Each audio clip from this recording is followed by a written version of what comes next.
High court की Lucknow bench ने 69,000 शिक्षक भर्ती लिस्ट रद्द कर दिया है।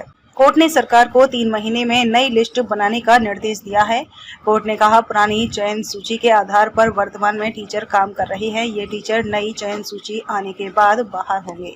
हालांकि वे वर्तमान शैक्षिक सत्र तक पद पर कार्य करते रहेंगे। माना जा रहा है कि सामान्य वर्ग के 6 से 7,000 शिक्षकों पर इस आदेश का असर पड़ेगा। हालांकि याचिकाकर्ता का दावा है कि 19,000 से ज्यादा पदों पर आरक्षण को सही तरीके से लागू नहीं किया गया है। आज हम उन 5 चेहरों के बारे में बताएंगे जिनकी वजह से भर्ती लिस्ट रद्द करवाने के लिए लखनऊ की सड़कों पर लाठियां खाई। शिक्षा मंत्री आवास से लेकर विधानसभा के बाहर तक अपनी आवाज बुलंद की। 7 महीने तक 100 फीट ऊंची टंकी पर चढ़कर विरोध प्रदर्शन किया। पिता की मौत हुई तो चंदा जुटाकर घर गए, लेकिन आंदोलन से पीछे नहीं हटे। सबसे पहले जानते हैं आंदोलन करने वाले 5 छात्रों के बारे में। 2021 में आंदोलन की शुरुआत हुई। साल 2021 से अभ्यर्थियों ने इस प्रदर्शन की शुरुआत निशांतगंज स्थित SCERT कार्यालय से किया और विगत 4 वर्षों में 69,000 शिक्षक भर्ती के आरक्षण अभ्यर्थियों ने लखनऊ के विभिन्न चौराहों, सरकारी कार्यालय, मुख्यमंत्री और मंत्रियों के आवास पर विरोध प्रदर्शन किया। बीमार पड़ी 10,000 पहुंचा, प्लेटलेट्स पर आंदोलन नहीं छोड़ा। शिखा पाल लखनऊ की रहने वाली है। दैनिक भास्कर से बातचीत में कहती है कि आंदोलन में पुलिस की लाठियां खाईं, घर छोड़ा, सड़कों पर रात गुजारी। सरकार तक अपनी बात पहुंचाने के लिए 100 फीट ऊंची टंकी पर 7 महीने तक आंदोलन किया।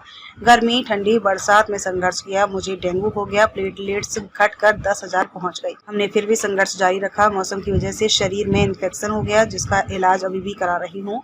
कई दोस्तों ने सुसाइड कर लिया। 69,000 शिक्षक भर्ती में कमियां बताकर आंदोलन करने वाले अजय जायसवाल ने बताया कि वो अयोध्या के रहने वाले हैं। आंदोलन आसान नहीं था। इस दौरान हमारे कई साथियों ने सुसाइड कर लिया। बीमारी की वजह से भी कई साथियों की मौत हो गई। आंदोलन के समय ही कई साथियों के परिवार वालों की भी मौत हो गई। किसी के पिता दुनिया में नहीं रहे, किसी की मां ने साथ छोड़ दिया, लेकिन हम सभी ने चंदा जोड़कर लोगों की मदद की। हमारे सभी साथियों ने इस आंदोलन को जिस मजबूती से लड़ा है उसे कभी भुलाया नहीं जा सकता है। रिश्तेदारों ने फोन उठाना बंद कर दिया। आंदोलन का नेतृत्व करने वाले कृष्णचंद्र ने बताया कि वो रायबरेली के रहने वाले हैं। 69,000 शिक्षक भर्ती लिस्ट जारी होने के साथ ही पता चल गया था कि इसमें धांधली हुई है। शुरुआत में लगा कि हम आसानी से अपनी बात रख पाएंगे, लेकिन कई मुश्किलें आई। लखनऊ में कुछ दिन रिश्तेदारों ने सहयोग किया, उसके बाद उन्होंने फोन उठाना बंद कर दिया। उन लोगों ने अपने धरना स्थल को ही अपना घर और अपने प्रदर्शनकारी साथियों को अपना परिवार बना लिया।